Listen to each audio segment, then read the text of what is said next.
चलो good morning students. अपना 10th class का तो सेशन चल रहा था। उस 10th क्लास में अपन जो पढ़ रहे हैं आज वो हमारा रहेगा प्रतिरोधों का संयोजन। क्या रहेगा? प्रतिरोधों का संयोजन। ठीक है, अपन ने प्रतिरोध क्या होता है वो पढ़ लिया था, किस किस के ऊपर निर्भर करता है ये भी पढ़ लिया था। और आज का जो टॉपिक वो क्या है? प्रतिरोधों का संयोजन, कि प्रतिरोधों को आप किस प्रकार से व्यवस्थित कर सकते हैं। ठीक है, तो दो प्रकार का संयोजन होता है हमारे पास। एक तो होता है कौन सा? श्रेणी क्रम संयोजन। कौन सा होता है?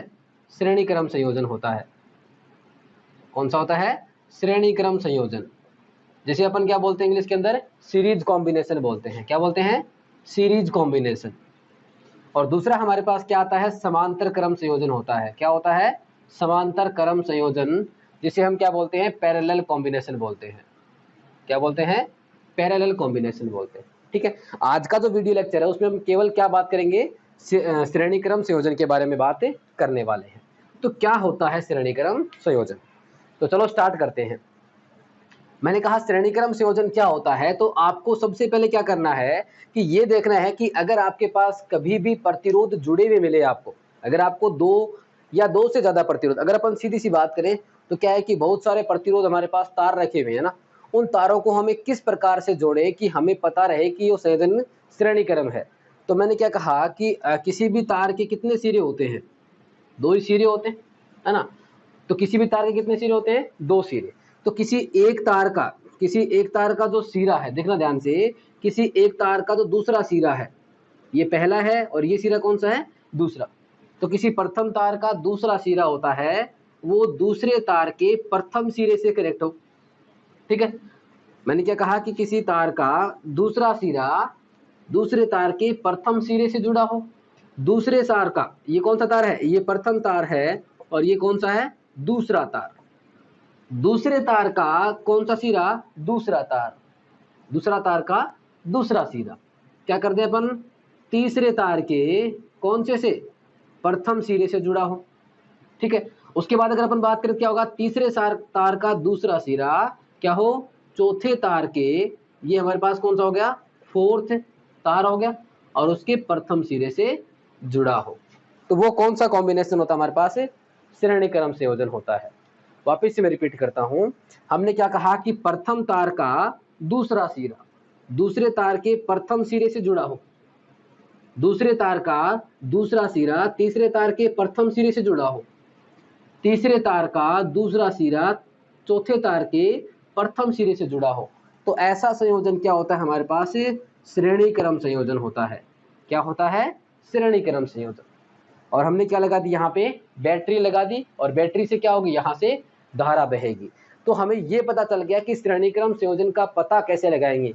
तो कैसे पता लगाएंगे कि अगर एक तार का दूसरा सिरा है वो दूसरे तार के पहले सिरे से जुड़ा हो, और दूसरे तार का दूसरा सिरा तीसरे तार के पहले सिरे से जुड़ा हो, और तीसरे तार का अगर दूसरा सिरा चौथे तार के पहले सिरे से जुड़ा हो, तो वो संयोजन कौन सा होता है हमारे पास?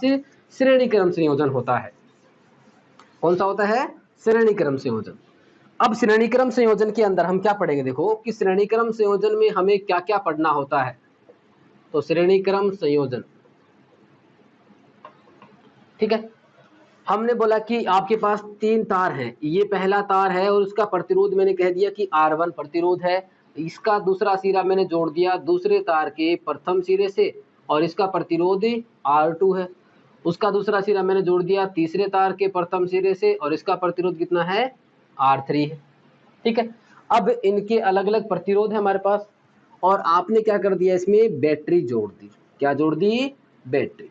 बैटरी क्यों जोड़ी है पता है सभी को? क्योंकि जैसे आप बैटरी जोड़ोगे क्या होगा? इन तारों के अंदर क्या होगी? धारा प्रवाहित होगी। क्या होगी? धारा प्रवाहित होगी। ठीक है, तो मैं इस डायग्राम को थोड़ा सा इधर बना लेता हूँ। ये हमारे पास पहला तार था, इसका प्रतिरोध R1 ले लिया मैंने। ये दूसरा तार था, इसका प्रतिरोध R2 ले लिया, और ये तीसरा तार जिसका प्रतिरोध मैंने कितना ले लिया? R3। और ये आपने क्या जोड़ दी? यहाँ पे इसके ऊपर वोल्टेज या फिर बैटरी जोड़ दी। देखो इस श्रेणी क्रम संयोजन में हमने क्या कहा कि जो धारा जा रही है वो कहाँ से जाएगी? बैटरी से जाएगी। अब बैटरी कहाँ पे है? देखो ये बैटरी लगी हुई है, इस बैटरी में धारा जो होती है वो कहाँ जाती है? प्लस वाले सिरे से जाएगी। तो बैटरी में धारा कहाँ जाएगी? इस प्लस वाले सिरे से निकलेगी इस साइड में। तो धारा कहाँ जाएगी, प्लस वाले भाग से जाएगी, और प्लस वाले भाग से जाकर कहाँ आएगी, देखो तार से होती हुई यहाँ पे पहुंच जाएगी। अब यहाँ पहुंचने के बाद देखो इस तार के अंदर यहाँ पे 3 तार जुड़े हुए हैं, इस श्रेणी में 3 तार जुड़े हुए, मतलब 3 प्रतिरोध जुड़े हुए हैं। क्या है हमारे पास यहाँ पे 3 प्रतिरोध जुड़े हुए हैं। तो अगर मैं आपको ये पूछूं कि क्या इन प्रतिरोधों के अंदर धारा समान जाएगी, भाई धारा यहाँ पे जाके अपना रास्ता तो बदल नहीं सकती, क्योंकि धारा का नियम क्या होता है कि वो हमेशा अपना लूप पूरा करती है ना, एक पूरे के पूरे परिपथ के अंदर प्रवाहित होती है। तो धारा यहाँ पे जाके अपना परिपथ तो चेंज कर नहीं सकती, क्योंकि उसके पास एक ही रास्ता, भाई जाएगी तो कहाँ जाएगी, इसी रास्ते में जाएगी।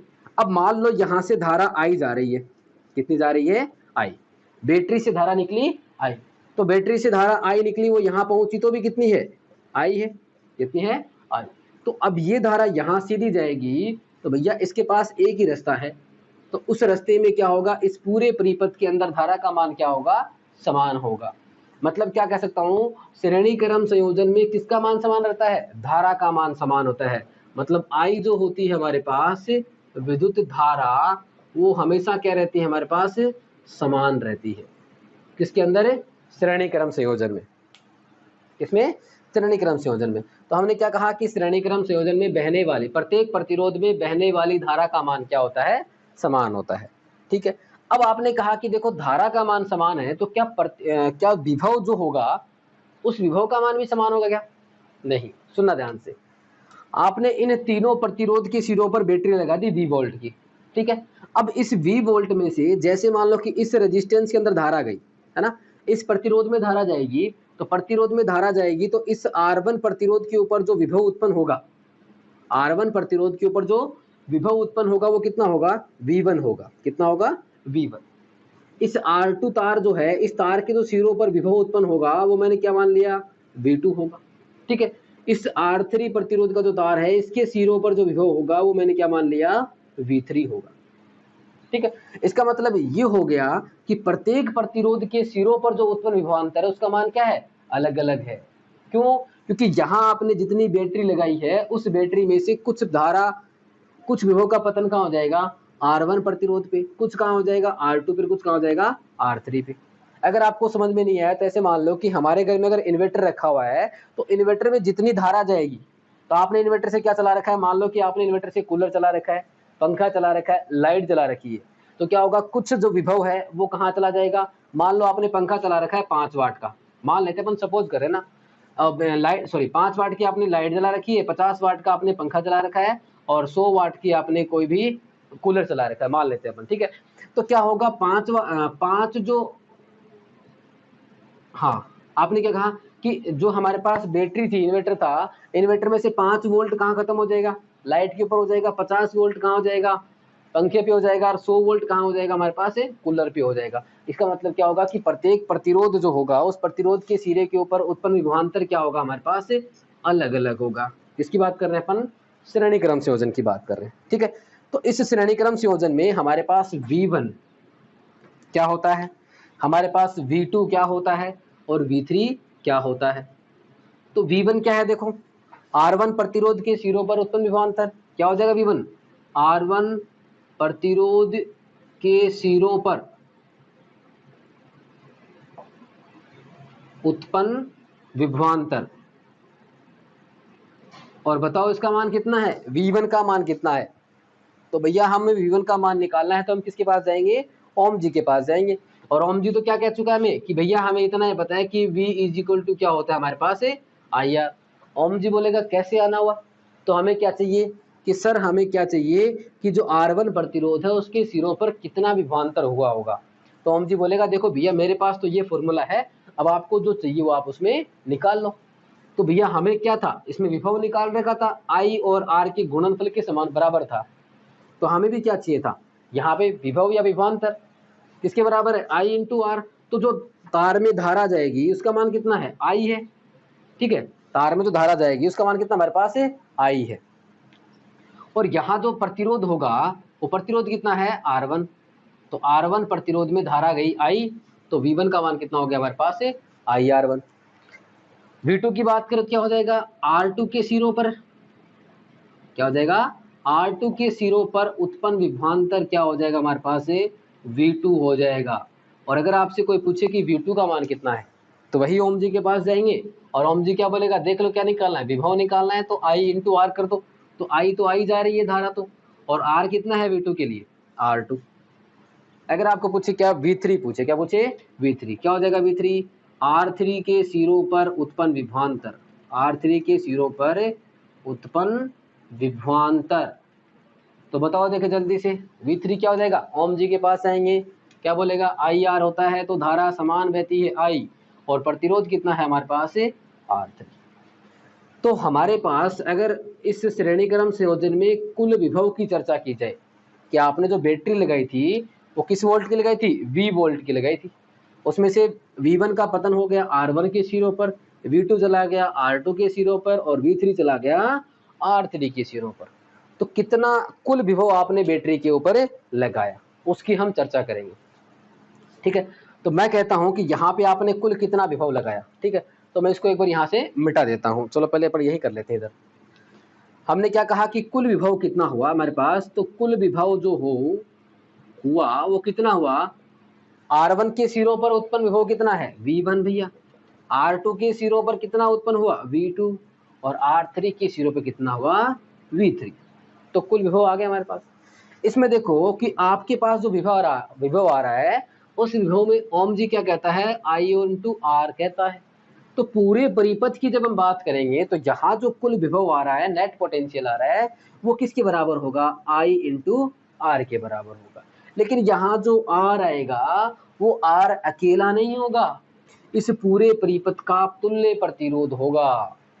जब हम पूरे परिपथ के विभव की बात करते हैं तो वो कितना है, V है। कितना है, V। तो यहाँ पे कुल विभव की अगर अपन बात करेंगे तो क्या होगा, I इंटू R, और R कौन से वाला, तुल्य प्रतिरोध वाला।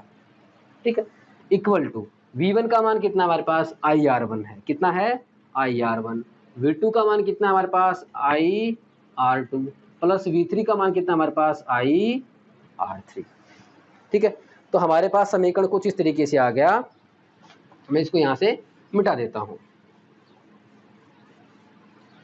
तो हमारे पास समीकरण क्या आ गया, देखना एक बार क्या हुआ, IR तुल्य बराबर IR1 plus IR2 plus IR3।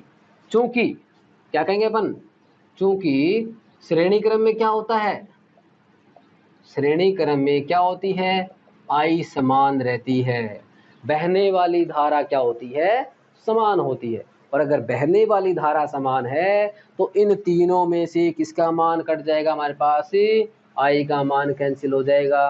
कैसे, तो देखो हमने यहाँ पे क्या लिखा, क्या लिखा देखना, यहाँ पे हमने लिखा IR तुल्य बराबर IR1 plus IR2 plus IR3। तो यहाँ से क्या हो गया, IR तुल्य बराबर, I क्या है, इन तीनों में कॉमन है, धारा जब कॉमन है तो धारा को आप क्या कर लो, कॉमन ले लो। क्या बचेगा पीछे, R1 plus R2 plus R3। ठीक, अब क्या करना है हमें, R तुल्य का मान निकालना था। तो यहाँ और यहाँ दोनों I है तो क्या हो जाएंगे, आपस में कैंसिल हो जाएंगे। तो हमारे पास जो R तुल्य आया वो कितना आया, R1 plus R2 plus R3।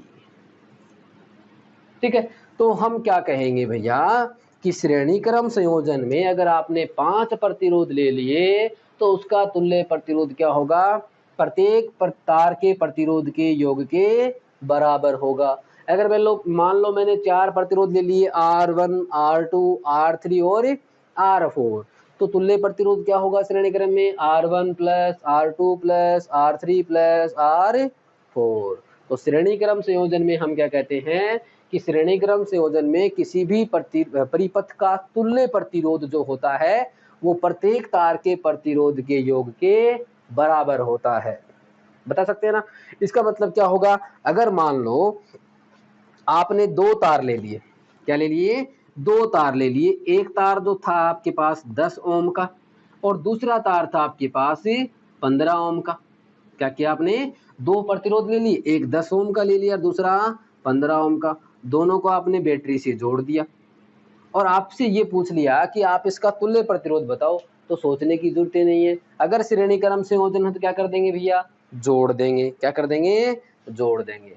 तो ये हमारे पास क्या होता है, श्रेणी क्रम संयोजन का तुल्य प्रतिरोध। समझ में आ गया ना। चलो आगे बात करते हैं। तो श्रेणी क्रम संयोजन का हमें तुल्य प्रतिरोध पता लग गया है।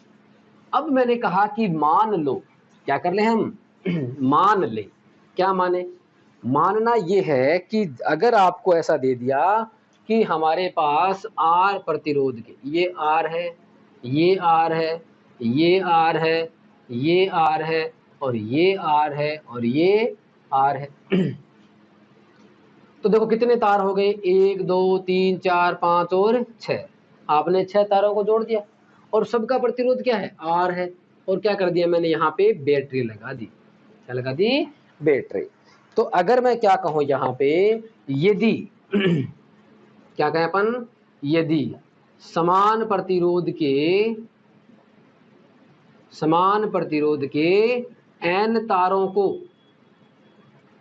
कैसे जोड़ा जाए, श्रेणी क्रम में जोड़ा जाता है, तो तुल्य प्रतिरोध क्या होगा भैया।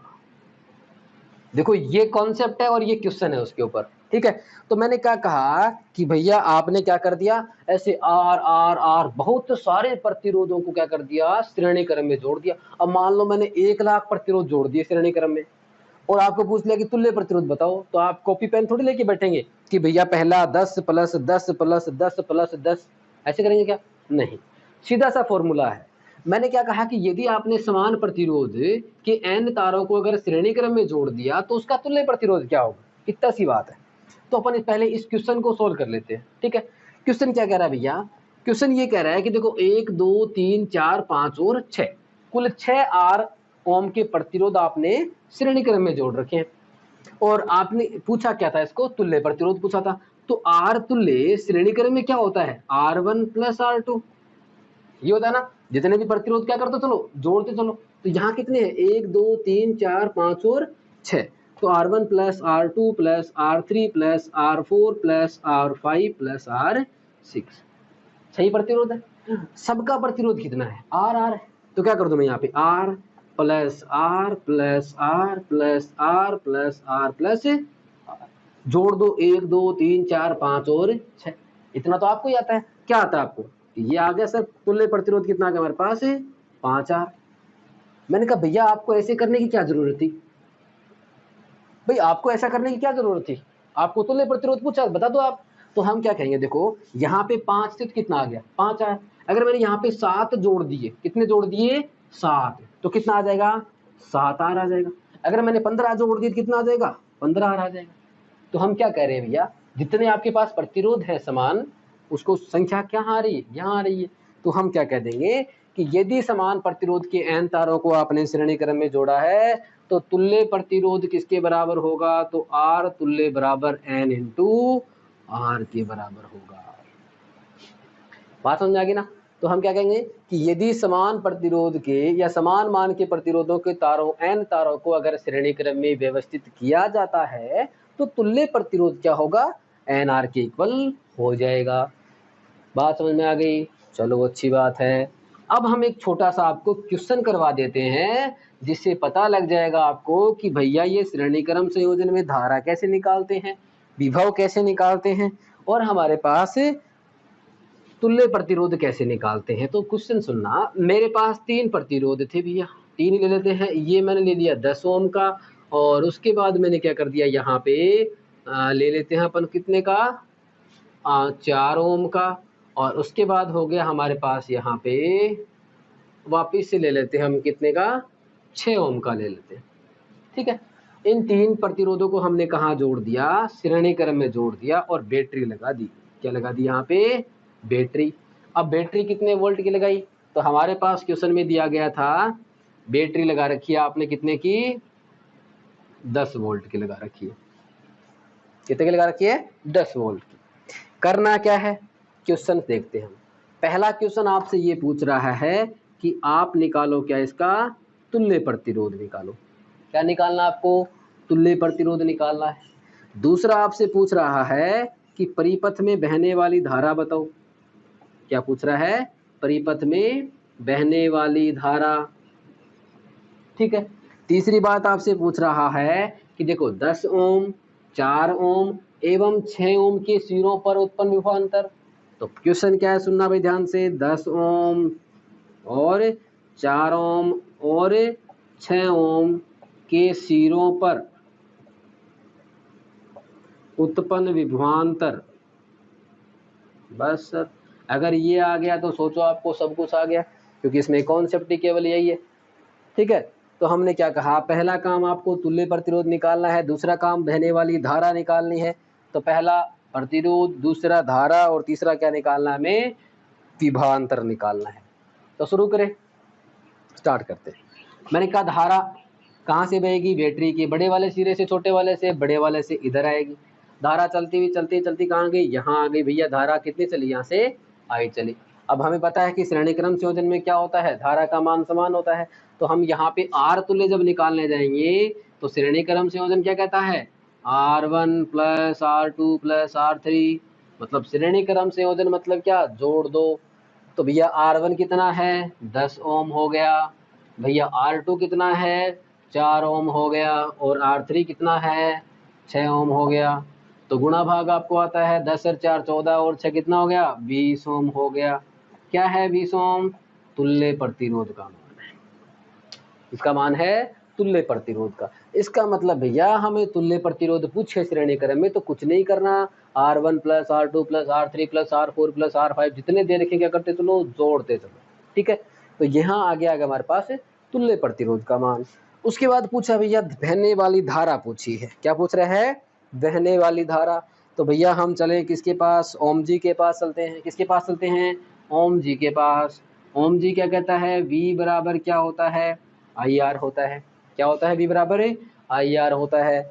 ओम जी के पास गए, बोलेगा भैया किस काम से आए हो, हम क्या कहेंगे, हमें सर क्या चाहिए, धारा चाहिए। तो बोलेगा देखो फॉर्मूला ये है, निकाल लो धारा। तो हमने आई को बोला इधर आ जा, तो आई इधर आएगी, आई कहाँ आएगी, इधर आएगी। तो क्या होगा हमारे पास, V/R होगा। क्या होगा, V/R।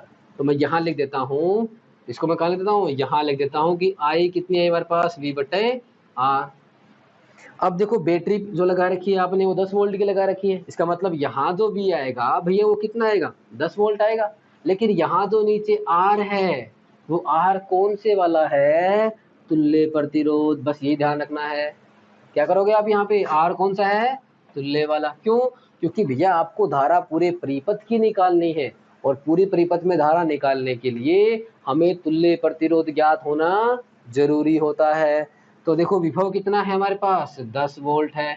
कितना है, 10 वोल्ट। आर तुल्य कितना निकाल चुके हैं अपन, 20 ओम निकाल चुके हैं। कितना निकाल चुके हैं, 20 ओम। तो यहाँ से अपन अगर कैलकुलेट करेंगे तो 0 से 0 कैंसिल आउट हो जाएगा और यहाँ जो हमारे पास धारा निकल के आएगी वो 1/2 या फिर क्या बोलेंगे अपन 0.5 किस में आएगी, एम्पियर में, क्योंकि धारा का मात्रक क्या होता है, एम्पियर होता है। दो चीजें आ चुकी हैं आपके पास, तुल्य प्रतिरोध आ चुका है हमारे पास और परिपथ में बहने वाली धारा आ चुकी है। धारा कितनी आई हमारे पास, 0.5 एम्पियर। मतलब बैटरी से कितनी धारा चलेगी, 0.5 एम्पियर चली चली चली और यहाँ पे भी चली तो भी कितना, 0.5 एम्पियर। दो चीजें हो गई। तीसरी चीज निकालते हैं। पूछा क्या है, प्रत्येक प्रतिरोध के सिरों पर उत्पन्न विभवांतर। तो भैया दिमाग ही नहीं लगाना, मैंने पहले चले किसके पास, 10 ओम के पास, और 10 ओम के सिरों पर विभवांतर कितना होगा। तो मैं निकाल लेता हूँ विभव, V1 बोल दूं इसको मैं। तो विभव कितना होगा, अपन क्या कहते हैं, देखो हम ये बार बार कहते हैं कि भैया ओम जी ने कहा V = क्या होता है हमारे पास, IR होता है। ठीक है, तो अगर आपको किसी भी प्रतिरोध के सिरों पर विभवांतर निकालना हो तो सीधे ओम जी के पास जाओ और क्या टिका दो, IR टिका दो। धारा का मान पता है, उसका प्रतिरोध पता है, तो क्या आ जाएगा, उसका विभवांतर आ जाएगा सिरों पर। तो हम यहाँ गए, इस तार के सिरों पर विभवांतर निकालना था, ओम जी के पास गए। यहाँ कितनी धारा जा रही है इस परिपथ के अंदर, तो पूरे परिपथ में कितनी जा रही, 0.5 एम्पियर जा रही है। भैया यहाँ से जितनी चली वो यहाँ पूरे में घूमेगी, यहाँ से जितनी धारा चल पड़ी है वो पूरे परिपथ में घूमेगी। यहाँ से गई और लौट करके वापस आई। श्रेणी क्रम संयोजन है तो धारा का मान क्या होगा, समान होगा। यहाँ मिलेगी तो भी 0.5 एम्पियर से हेलो करेगी और यहाँ मिलेगी तो भी 0.5 एम्पियर से हेलो करेगी। ठीक है, तो इसके सिरों पर विभवांतर कितना होगा, V1 मान लिया, धारा कितनी जा रही है हमारे पास, क्या होगा इसका IR होगा ना, तो धारा कितनी है 0.5 है, इनटू यहाँ प्रतिरोध कितना है हमारे पास 10 है, भाई इसका प्रतिरोध कितना है 10 है, तो कितना होगा हमारे पास यहाँ पे 5 वोल्ट हो गया, क्या विभवांतर या विभव का अंतर कहाँ पे, इस प्रतिरोध के सिरों पर। ठीक है, अब आ जाते हैं यहाँ पे, इस तार प्रतिरोध पे चाहिए तो ऊपर लिख लेते हैं अपन ना, तो क्या होगा V इजिकल टू क्या होता है IR होता है, भैया इसमें धारा कितनी जा रही है, हम कहते हैं 0.5 एम्पियर जा रही है, प्रतिरोध कितना है इसका खुद का 4 है, और 5 चौके कितना होता है 20, मतलब दशमलव लगाएंगे तो क्या हो जाएगा हमारे पास 2 वोल्ट आ जाएगा, कितना आ जाएगा 2 वोल्ट, तो 4 ओम प्रतिरोध के सिरों पर उत्पन्न विभवांतर कितना हो गया 2 वोल्ट हो गया। चलो बात कर लेते हैं 6 ओम की, तो 6 ओम से हम क्या निकालना है, विभवांतर क्या लिखते हैं अपन V इजिकल टू IR लिखते हैं, धारा कितनी जा रही है भैया 0.5 एम्पियर जा रही है, सर क्या बार बार पूछ रहे हो, प्रतिरोध कितना है भैया देख लो कितना है 6 और 5 छके 30, सभी को पढ़े अच्छे से आते हैं 10वीं क्लास को, तो 30 का मतलब क्या होगा, यहाँ पे दशमलव लगेगा कितना आ जाएगा 3 वोल्ट आएगा, कितना आएगा 3 वोल्ट। तो बताओ रामायण समझ में आई कि नहीं आई, हमने क्या कहा कि आपने बैटरी लगाई थी कितने वोल्ट की 10 वोल्ट की, कितना चला गया 5 वोल्ट चला गया 10 की सिरों पर, 2 वोल्ट चला गया 4 के सिरों पर, और 3 वोल्ट चला गया 6 के सिरों पर। सर चेक तो करो, आपने 10 लगाया था कहीं ज़्यादा तो नहीं चला गया है ना, तो चेक करते हैं भैया, हम क्या करते हैं चेक करते हैं, देखो 10 वोल्ट के सिरों पर कितना गया 5, 4 ओम के सिरों पर कितना गया 2, और 6 ओम के सिरों पर कितना गया 3, तो कितना हो गया 5 और 2 7 और 3 कितना हो गया 10 वोल्ट, कितना हो गया 10 वोल्ट। तो हम क्या पता लगा, हमें ये पता लगा कि श्रेणी क्रम संयोजन में V बराबर V1 plus V2 plus V3 होता है, बताओ होता है कि नहीं होता, होता है। तो ये था हमारे पास क्या श्रेणी क्रम संयोजन। एक बार मैं वापस से रिवाइज कर देता हूँ, ध्यान से सुनना, श्रेणी क्रम संयोजन में क्या होता है, पहले तार का दूसरा सिरा दूसरे तार के पहले सिरे से, दूसरे तार का दूसरा सिरा तीसरे तार के पहले सिरे से, तीसरे तार का दूसरा सिरा चौथे तार के पहले सिरे से, ऐसे जोड़ते जाओ। कौन सा संयोजन होगा, श्रेणी क्रम संयोजन। याद क्या रखना है, श्रेणी क्रम संयोजन में किसका मान समान होता है, धारा का मान समान होता है, क्या समान होती है, धारा समान होती है, जबकि प्रत्येक प्रतिरोध के सिरों पर उत्पन्न होने वाले विभवांतर का मान क्या होता है, अलग अलग होता है। यहाँ से आप क्या कहते हो, V बराबर V1 plus V2 plus V3, ये क्या हो जाएगा R1 के सिरों पर विभवांतर, V2 R2 के सिरों पर, और V3 क्या हो जाएगा R3 के सिरों पर उत्पन्न विभवांतर हो जाएगा। तो श्रेणी क्रम संयोजन में तुल्य प्रतिरोध किसके बराबर आता है भैया, श्रेणी क्रम संयोजन में तुल्य प्रतिरोध होता है R1 plus R2 plus R3 के योग के बराबर होता है। ठीक है, अगर अपन धारा निकालेंगे तो क्या हो जाएगा I बराबर V बटे R तुल्य हो जाएगा। ठीक है, और किसी भी प्रतिरोध के सिरों पर विभवांतर निकालेंगे तो ओम जी के नियम से V बराबर IR से अपन निकाल लेते हैं। अगर आपने n समान प्रतिरोध के n तारों को अगर श्रेणी क्रम में जोड़ दिया और तुल्य प्रतिरोध पूछ लिया तो क्या होगा, R तुल्य n इंटू R के बराबर होगा। तो ये थी हमारे पास श्रेणी क्रम संयोजन के बारे में जानकारी। नेक्स्ट वीडियो में हम लेकर आएंगे कौन सा संयोजन, समांतर क्रम संयोजन। तो तब तक हमें वीडियो देखते रहें, लाइक शेयर सब्सक्राइब करते रहें, धन्यवाद।